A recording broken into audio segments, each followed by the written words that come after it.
ಯೋಂತಃ ಪ್ರವಿಶ್ಯ ಮಮ ವಾಚಮಿಮಾಂ ಪ್ರಸುಪ್ತಾಂ ಸಂಜೀವಯತ್ಯಖಿಲಶಕ್ತಿಧರಸ್ವಧಾಮ್ನ ಅನ್ಯಾಂಶ್ಚ ಹಸ್ತಚರಣಶ್ರವಣತ್ವಗಾದೀನ್ ಪ್ರಾಣಾನ್ನಮೋ ಭಗವತೆ ಪುರುಷಾಯ ತುಭ್ಯಂ. ಪೂಜ್ಯಾಯ ರಾಘವೇಂದ್ರಾಯ ಸತ್ಯಧರ್ಮರತಾಯ ಚ ಭಜತಾಂ ಕಲ್ಪವೃಕ್ಷಾಯ ನಮತಾಂ ಕಾಮಧೇನವೇ. ಧ್ರುವಾದಿಧ್ವಾಂತರವಯೇ ವೈಷ್ಣವೇಂದೀವರೇಂದವೇ ಶ್ರೀರಾಘವೇಂದ್ರ ಗುರವೇ ನಮೋ ಅತ್ಯಂತದಯಾಲವೇ. ತಪಸ್ವಾಧ್ಯಾಯ ಶುಶ್ರೂಷಾ ಕೃಷ್ಣ ಪೂಜಾರತಂ ಮುನಿಂ ವಿಶ್ವೇಶಮಿಷ್ಟದಂ ವಂದೇ ಪರಿವ್ರಾಟ್ ಚಕ್ರವರ್ತಿನಂ. ಶ್ರೀ ಗುರುಭ್ಯೋ ನಮಃ. ಹರಿ ಓಂ. ರಾಯರ ಸಹಸ್ರನಾಮಾವಲಿಯ ಚಿಂತನೆಯಲ್ಲಿ ಇವತ್ತಿನ ದಿನ ರಾಘವೇಂದ್ರ ತೀರ್ಥರಿಗೆ ಭಗವದ್ಭಕ್ತರ ಮೇಲೆ ಅದೆಂಥ ಪ್ರೀತಿ ಇದೆ ಅನ್ನೋದನ್ನು ಸೂಚನೆ ಮಾಡತಕ್ಕಂತಹ ಒಂದು ವಿಶಿಷ್ಟ ನಾಮ. ಓಂ ಭಕ್ತಿದಾಯ ನಮಃ. ರಾಯರು ಅವರನ್ನು ಉಪಾಸನೆ ಮಾಡಿದರೆ ಉಪಾಸಕನಿಗೆ ಒಂದೊಳ್ಳೆ ವರವನ್ನು ಕೊಡ್ತಾರಂತೆ. ಪರಮಾತ್ಮನಲ್ಲಿ ಅಚಂಚಲವಾದ ಭಕ್ತಿಯನ್ನು ಆ ಭಕ್ತನಿಗೆ ಕೊಡ್ತಾರೆ. ಒಂದು ಮಾತು ಬರುತ್ತೆ, ನಾವು ಏನೇ ಕೆಲಸ ಮಾಡಿದರೂ ಕೂಡ ಸಹಜವಾಗಿ ಆ ಕೆಲಸದಿಂದ ಒಂದು ಪ್ರಯೋಜನ ನಮಗಿರಬೇಕು ಅಂತ ಹೇಳುತ್ತೆ ಶಾಸ್ತ್ರ. ಏನು ಪ್ರಯೋಜನ? ಒಂದೊಂದು ಕೆಲಸಕ್ಕೆ ಒಂದೊಂದು ರೀತಿಯಾದಂತಹ ಪ್ರಯೋಜನ. ಆದ್ರೆ ಭಗವಂತನ ಅಥವಾ ಭಗವದ್ಭಕ್ತರ ಸತ್ಕಥಾಶ್ರವಣಗಳಿಗೆ ಏನು ಫಲ ಅಂತ ನಾವು ವಿಚಾರ ಮಾಡೋದಾದರೆ, ನೋತ್ಪಾದಯೇತ್ಯದಿ ರತಿಂ ಶ್ರಮ ಏವ ಹಿ ಕೇವಲಂ. ಭಗವಂತನ ಕಥೆಯನ್ನು ಕೇಳಿದಾಗ, ಭಗವದ್ಭಕ್ತರ ಕಥೆಯನ್ನು ಕೇಳಿದಾಗ ನಮಗೆ ಆ ಭಗವಂತನಲ್ಲಾಗಲಿ ಭಗವದ್ಭಕ್ತರಲ್ಲಾಗಲಿ ಸ್ವಲ್ಪವೂ ಕೂಡ ನಮಗೆ ಆಸಕ್ತಿಯೇ ಹುಟ್ಟದೆ ಇದ್ದರೆ ನಿಶ್ಚಯವಾಗಿಯೂ ಕೂಡ ಅದು ನಾವು ಕೇಳಿರ್ತಕ್ಕಂಥ ಸಮಯ ವ್ಯರ್ಥ ಅಂತ ಹೇಳಿದರೆ ವ್ಯರ್ಥ ಅಂತ ಹೇಳುತ್ತೆ ಶಾಸ್ತ್ರ. ಹಾಗಾಗಿ ನಾವು ಏನನ್ನೇ ಶ್ರವಣ ಮಾಡಲಿ, ಆ ಶ್ರವಣದಿಂದ ನಮ್ಮಲ್ಲಿ ಪರಮಾತ್ಮನಲ್ಲಿ ಭಕ್ತಿ ಉಂಟಾಗಬೇಕು ಅಂತ ಹೇಳ್ತಾರೆ. ನಾವೆಲ್ಲ ನೋಡ್ತೇವೆ, ರಂತಿದೇವ ಎಂಥ ಭಗವದ್ಭಕ್ತ. ಇವತ್ತಿನ ದಿನ ತ್ಯಾಗ ಸ್ವರೂಪಿ ಪರಮಾತ್ಮ ನಿಶ್ಚಯವಾಗಿಯೂ ಕೂಡ ನನ್ನನ್ನು ರಕ್ಷಣೆ ಮಾಡಿಯೇ ಮಾಡ್ತಾನೆ ಅನ್ನುವಂಥ ಒಂದು ಅಚಲವಾದ ವಿಶ್ವಾಸದಿಂದ ಇವತ್ತಿನ ದಿನ ಜೀವನವನ್ನು ನಡೆಸಿದಂಥ ಮಹಾನುಭಾವ ಅಂದರೆ ಅದು ರಂತಿದೇವ. ಅಂಬರೀಷ ಮಹಾರಾಜ, ಪ್ರಹ್ಲಾದರಾಜರು, ರಾಘವೇಂದ್ರ ತೀರ್ಥರೇ ತಮ್ಮ ಪೂರ್ವಾಶ್ರಮದಲ್ಲಿ ಪ್ರಹ್ಲಾದರಾಜರಾಗಿ ಪರಮಾತ್ಮನ ಅಚಿಂತ್ಯಾದ್ಭುತವಾದ ಶಕ್ತಿಯಿಂದ ಇವರು ಮಾಡಿದ ಆ ಭಕ್ತಿಯಿಂದ ಏನೇ ಅನರ್ಥಗಳನ್ನು ಅನುಭವಿಸಿದರೂ ಕೂಡ ಹಿರಣ್ಯಕಶಿಪುವಿನಿಂದ ಪರಮಾತ್ಮನ ಅನುಗ್ರಹದಿಂದ ಆ ಕಷ್ಟವನ್ನೆಲ್ಲವನ್ನೂ ಕೂಡ ಪರಿಹಾರ ಮಾಡಿಕೊಂಡಿರ್ತಕ್ಕಂಥ ಮಹಾನುಭಾವರು ರಾಘವೇಂದ್ರ ತೀರ್ಥರು. ಹಾಗಾಗಿ ಪರಮಾತ್ಮನಲ್ಲಿ ನಮಗೆ ಭಕ್ತಿ ಉಂಟಾಗಬೇಕು ಅಂತ ಹೇಳುತ್ತೆ ಶಾಸ್ತ್ರ. ಆಚಾರ್ಯರು ಭಕ್ತಿಯ ಬಗ್ಗೆ ನಿರೂಪಣೆಯನ್ನು ಮಾಡಬೇಕಾದ್ರೆ ಪರಮಾತ್ಮನಲ್ಲಿ ಭಕ್ತಿ ಅಂತ ಹೇಳಿದ್ರೆ ಯಾವ್ಯಾವ ರೂಪದಲ್ಲಿ ನಾವು ಇವತ್ತಿನ ದಿನ ಪರಮಾತ್ಮನಲ್ಲಿ ಭಕ್ತಿಯನ್ನು ಮಾಡಬಹುದು? ಆಚಾರ್ಯರು ಹೇಳ್ತಾರೆ, ಶ್ರವಣಂ ಕೀರ್ತನಂ ವಿಷ್ಣೋ ಸ್ಮರಣಂ ಪಾದಸೇವನಂ ಅರ್ಚನಂ ವಂದನಂ ದಾಸ್ಯಂ ಸಖ್ಯಮಾತ್ಮ ನಿವೇದನಂ ಅಂತ ಆಚಾರ್ಯರು ಹೇಳ್ತಾರೆ.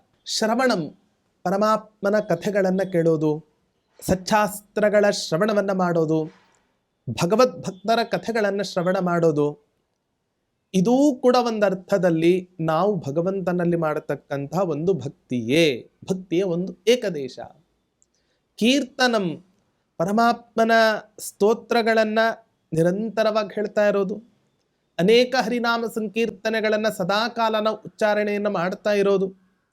ನನಗೆ ಯಾವುದೂ ಗೊತ್ತಿಲ್ಲ ಅನ್ನೋ ಪಕ್ಷದಲ್ಲಿ ಕನಿಷ್ಠ ಪಕ್ಕ ಹರೇ ರಾಮ ರಾಮ ರಾಮ ಹರೇ ಹರೇ, ಹರೇ ಕೃಷ್ಣ ಕೃಷ್ಣ ಕೃಷ್ಣ ಹರೇ ಹರೇ, ಅಥವಾ ಅಚ್ಯುತಾಯ ನಮಃ, ಅನಂತಾಯ ನಮಃ, ಗೋವಿಂದಾಯ ನಮಃ, ಹೀಗೆ ಭಗವಂತನ ನಾಮ ಸಂಕೀರ್ತನೆಯನ್ನು ಮಾಡಲಿಕ್ಕೆ ಇವತ್ತಿನ ದಿನ ಅನೇಕ ರೀತಿಯಾಗಿರತಕ್ಕಂಥ ಉಪಾಯಗಳನ್ನು ನಾವು ಇವತ್ತಿನ ದಿನ ಕಾಣುತ್ತೇವೆ.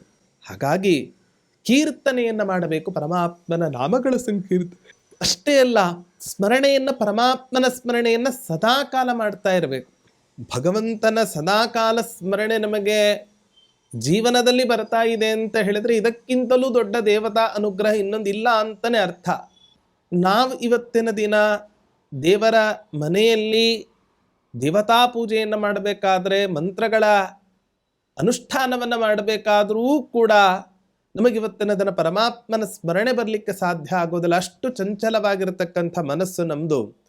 ಆದರೆ ಪರಮಾತ್ಮನ ಸ್ಮರಣೆ ನಾವು ಕೇವಲ ದೇವರ ಪೂಜೆಯ ಸಂದರ್ಭದಲ್ಲಿ ಮಾತ್ರ ಅವನ ಸ್ಮರಣೆಯನ್ನು ಮಾಡದೆ ಸದಾಕಾಲ ಭಗವಂತನ ಸ್ಮರಣೆ ಬರುವಂತೆ ನಾವು ದೇವರ ಹತ್ರ ನಾವು ಕೇಳಿದ್ವಿ ಅಂತಾದರೆ ಅದು ನಿಶ್ಚಯವಾಗಿಯೂ ಕೂಡ ನಮ್ಮ ಈ ಸಂಸಾರ ಬಂಧನಕ್ಕೆ ಒಂದು ತಾರಕ ಆಗಲಿಕ್ಕೆ ಕಾರಣ ಆಗುತ್ತೆ. ಪಾದ ಸೇವನಂ, ಪರಮಾತ್ಮನ ಪಾದಗಳ ಸೇವೆಯನ್ನು ಮಾಡು, ಅಥವಾ ಭಗವಂತನ ಉಪಾಸನೆಯನ್ನು ಮಾಡತಕ್ಕಂಥ ಭಗವದ್ ಭಕ್ತರ ಪಾದಗಳ ಸೇವನೆಯನ್ನು ಮಾಡು. ಗುರುವಿನ ಗುಲಾಮನಾಗುವ ತನಕ ದೊರೆಯದಣ್ಣ ಮುಕುತಿ ಅಂತ ಹೇಳಿದಾನೆ. ಪುರಂದರದಾಸರು ಹೇಳಿದ್ದಾರೆ ಇವತ್ತಿನ ದಿನ, ಎಂಥ ಜಗದೊಡೆಯನಾದ ಶ್ರೀಕೃಷ್ಣ ಪರಮಾತ್ಮನೇ ಪಾಂಡವರು ಮಾಡತಕ್ಕಂಥ ರಾಜಸೂಯಾಧ್ವರದಲ್ಲಿ ನಂದೇನು ಕೆಲಸ ಅಂತ ಹೇಳಿದಾಗ, ಯಜ್ಞಕ್ಕೆ ಬಂದ ಬ್ರಾಹ್ಮಣರ ಪಾದವನ್ನು ತೊಳಿತಕ್ಕಂತಹದ್ದೇ ನನ್ನ ಕೆಲಸ ಅಂತ ಹೇಳಿ ಇಡೀ ಪ್ರಪಂಚಕ್ಕೆ ಬ್ರಹ್ಮಾಂಡಕ್ಕೆ ಅಧಿಪತಿಯಾದಂಥ ಪರಮಾತ್ಮನೇ ಇವತ್ತಿನ ದಿನ ಪಾದ ಪ್ರಕ್ಷಾಲನೆಯನ್ನು ಮಾಡ್ತಾನೆ ಅಂತ ಹೇಳಿದರೆ, ನಾವು ನೀವೆಲ್ಲರೂ ಕೂಡ ಸಜ್ಜನರ ಸಚ್ಚಾಸ್ತ್ರಗಳ ಅಧ್ಯಯನವನ್ನು ಮಾಡತಕ್ಕಂತಹ ಮಹಾತ್ಮರ ಜ್ಞಾನಿಗಳ ಪಾದಗಳನ್ನು ತೊಳೆಯೋದು ಅಂತ ಹೇಳಿದರೆ ನಮ್ಮ ಜೀವನದ ಒಂದು ದೊಡ್ಡ ಸೌಭಾಗ್ಯ, ಅಥವಾ ಪರಮಾತ್ಮನ ಭಕ್ತಿಯಲ್ಲಿ ಇದು ಕೂಡ ಒಂದು ದೊಡ್ಡ ಸೇವೆ ಅನ್ನೋದನ್ನು ನಾವು ಅರ್ಥ ಮಾಡಿಕೊಳ್ಳಬೇಕು. ಅರ್ಚನಂ, ಪರಮಾತ್ಮನನ್ನು ಅರ್ಚನೆ ಮಾಡತಕ್ಕಂತಹದ್ದು ಪ್ರತಿನಿತ್ಯ. ಅಹರಹ ಸಂಧ್ಯಾಮುಪಾಸೀತ ಬ್ರಾಹ್ಮೀ ಮುಹೂರ್ತೆ ಚೋತ್ಥಾಯ ವಾಯುಃಪಸ್ಪೃಶ್ಯ ಮಾಧವ. ಬ್ರಾಹ್ಮೀ ಮುಹೂರ್ತೆ ಚೋತ್ಥಾಯ, ಬ್ರಾಹ್ಮೀ ಮುಹೂರ್ತದಲ್ಲಿ ಪ್ರತಿನಿತ್ಯ ನಾವು ಎದ್ದು ಆ ಭಗವಂತನ ಪೂಜಾ ವಿಧಿ ವಿಧಾನಗಳನ್ನು ಅನುಷ್ಠಾನಗಳನ್ನು ನಿಷ್ಠೆಯಿಂದ ನಾವು ಮಾಡಿದ್ವಿ ಅಂತ ಹೇಳಿದ್ರೆ ಅದು ಒಂದು ಅರ್ಥದಲ್ಲಿ ಪರಮಾತ್ಮನ ಭಕ್ತಿಯೇ ಆಗತ್ತೆ. ಪರಮಾತ್ಮನಿಗೆ ನಮಸ್ಕಾರವನ್ನು ಮಾಡೋದು. ಅನೇಕ ದೇವ ಮಂದಿರಗಳಿಗೆ ಇವತ್ತಿನ ದಿನ ನಾವು ಹೋಗ್ತೇವೆ. ಹೋದಂತಹ ಸಂದರ್ಭದಲ್ಲಿ ಆ ದೇವಸ್ಥಾನದ ಗರ್ಭಗೃಹದಲ್ಲಿ ಸನ್ನಿಹಿತನಾದಂಥ ಪರಮಾತ್ಮನಿಗೆ ವಂದನಂ, ನಮಸ್ಕಾರವನ್ನು ಮಾಡತಕ್ಕಂತಹದ್ದು. ದಾಸ್ಯ, ಹನುಮಂತ ದೇವರು ಜೀವೋತ್ತಮರಾದ ವಾಯುದೇವರು ಪ್ರತಿನಿತ್ಯ ನಮ್ಮ ಜೀವನದಲ್ಲಿ ಅಹರ್ನಿಶಿ ಒಂದೇ ಒಂದು ಕ್ಷಣವೂ ಕೂಡ ಬಿಡದೆ ನಮಗೆ ಉಸಿರನ್ನು ಕೊಡ್ತಕ್ಕಂಥ ಮಹಾನುಭಾವರು ಅದು ವಾಯುದೇವರು. ಅಂಥ ವಾಯುದೇವರ ಅವತಾರಭೂತರಾದಂಥ ಹನುಮಂತ ದೇವರೇ ರಾವಣನ ಹತ್ರ ಹೇಳಬೇಕಾದ್ರೆ ದಾಸೋಹಂ ಕೋಸಲೇಂದ್ರಸ್ಯ ಅಂತ ಹೇಳಿದಾನೆ ಅಂತ ಹೇಳಿದರೆ, ನಾವು ಪರಮಾತ್ಮನ ದಾಸ ಅಂತ ಹೇಳ್ಕೊಳ್ಳಿಕ್ಕೆ ನಾವು ಯಾಕೆ ಮುಜುಗರವನ್ನು ಪಡ್ಕೋಬೇಕು? ಯಾವ ಭೀತಿಯೂ ಇಲ್ಲದೆ ನಿರ್ಭೀತಿಯಿಂದ ನಾನು ಭಗವಂತನ ದಾಸ, ಭಗವಂತನ ಸೇವಕ ಅನ್ನೋದನ್ನು ಹೇಳ್ಕೊಳ್ಳಿಕ್ಕೆ, ಭಗವದ್ಭಕ್ತರ ಸೇವಕ ಅಂತ ಹೇಳ್ಕೊಳ್ಳಿಕ್ಕೆ ಯಾವ ಹಿಂಜರಿಕೆಯೂ ಕೂಡ ಇರಬಾರದು ಅನ್ನೋದನ್ನು ಹನುಮಂತ ದೇವರು ಇವತ್ತಿನ ದಿನ ನಮಗೆ ತೋರಿಸಿಕೊಟ್ಟಿದ್ದಾರೆ. ಸಖ್ಯಂ, ಸ್ನೇಹವನ್ನು ಮಾಡತಕ್ಕಂತಹದ್ದು. ಆತ್ಮನಿವೇದನಂ, ತನ್ನನ್ನು ತಾನೇ ಅರ್ಪಣೆಯನ್ನು ಮಾಡಿಕೊಳ್ತಕ್ಕಂತಹದ್ದು. ಇದೂ ಕೂಡ ಒಂದು ಪರಮಾತ್ಮನಿಗೆ ನಾವು ಸೇವೆಯನ್ನು ಭಕ್ತಿಯನ್ನು ಮಾಡತಕ್ಕಂತಹ ಒಂದು ಲಕ್ಷಣಗಳಾಗಿದೆ. ಹೀಗೆ ಶಾಸ್ತ್ರಗಳಲ್ಲಿ ಪುರಾಣಗಳಲ್ಲಿ ಪರಮಾತ್ಮನಲ್ಲಿ ಭಕ್ತಿಯನ್ನು ಮಾಡೋದು ಅಂತ ಹೇಳಿದ್ರೆ ಒಂದೇ ರೂಪದಲ್ಲಿ ಮಾಡತಕ್ಕಂತಹದ್ದಲ್ಲ. ಅದಕ್ಕೆ 9 ಮುಖಗಳನ್ನು ಇವತ್ತಿನ ದಿನ ಪುರಾಣಗಳಲ್ಲಿ ತೋರಿಸಿಕೊಟ್ಟಿದ್ದಾರೆ. ಆಚಾರ್ಯರೂ ಕೂಡ ತಮ್ಮ ತಾತ್ಪರ್ಯ ನಿರ್ಣಯ ಗ್ರಂಥದಲ್ಲಿ ನಮಗೆ ತೋರಿಸಿಕೊಟ್ಟಿದ್ದಾರೆ. ಹಾಗಾಗಿ ಯಾರೋ ಒಂದು ಮಾಡ್ತಾ ಇದ್ದಾರೆ, ಇನ್ನೊಂದು ಮಾಡ್ತಾ ಇಲ್ಲ, ಬೇಸರ ಮಾಡಬಾರದು. ಅವರಿಗೆ ತೋಚಿದ್ದನ್ನು ಅವರು ಮಾಡ್ತಾ ಇದ್ದಾರೆ, ಇನ್ನೊಬ್ಬರಿಗೆ ತೋಚಿದ್ದನ್ನು ಇನ್ನೊಬ್ಬರು ಮಾಡ್ತಾ ಇದ್ದಾರೆ ಹೊರತು ನಾನು ಮಾಡಿದ ಹಾಗೆ ಇನ್ನೊಬ್ಬರು ಮಾಡಬೇಕು ಅನ್ನುವಂತಹ ಒಂದು ಅಭಿಪ್ರಾಯ ಹೇರಿಕೆ ಇದು ಯಾವತ್ತೂ ಕೂಡ ಒಪ್ಪತಕ್ಕಂತಹದ್ದಲ್ಲ. ಹಾಗಾಗಿ ಅರ್ಚನಂ, ವಂದನಂ, ದಾಸ್ಯಂ, ಸಖ್ಯಮಾತ್ಮ ನಿವೇದನಂ ಅಂತ ಹೇಳುವಂತೆ ಹೀಗೆ ನಾವು ಭಗವಂತನಲ್ಲಿ ಸಮಾಜದಲ್ಲಿ ಒಂದಲ್ಲ ಒಂದು ರೀತಿಯ ಈ 9 ತರಹದ ಭಕ್ತಿಗಳಲ್ಲಿ ಒಂದಲ್ಲ ಒಂದು ರೀತಿಯ ಭಕ್ತಿಯನ್ನು ಮಾಡತಕ್ಕಂಥ ಭಕ್ತರನ್ನ ಇವತ್ತಿನ ದಿನ ನಾವು ನೋಡ್ತೇವೆ.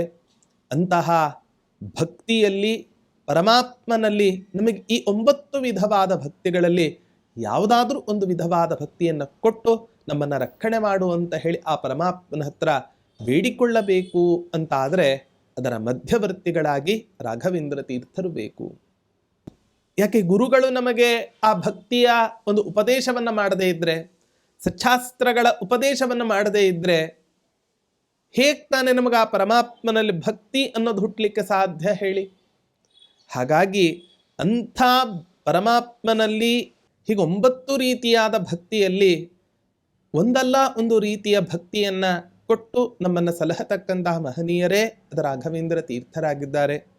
ಇಂತಹ ಆ ರಾಘವೇಂದ್ರ ತೀರ್ಥರಿಗೆ ನಾನು ನಮಸ್ಕಾರವನ್ನು ಮಾಡ್ತೇನೆ ಅಂತ ಹೇಳಿ ಪ್ರಾರ್ಥನೆಯನ್ನು ಮಾಡ್ತಾ ಇದ್ದಾರೆ.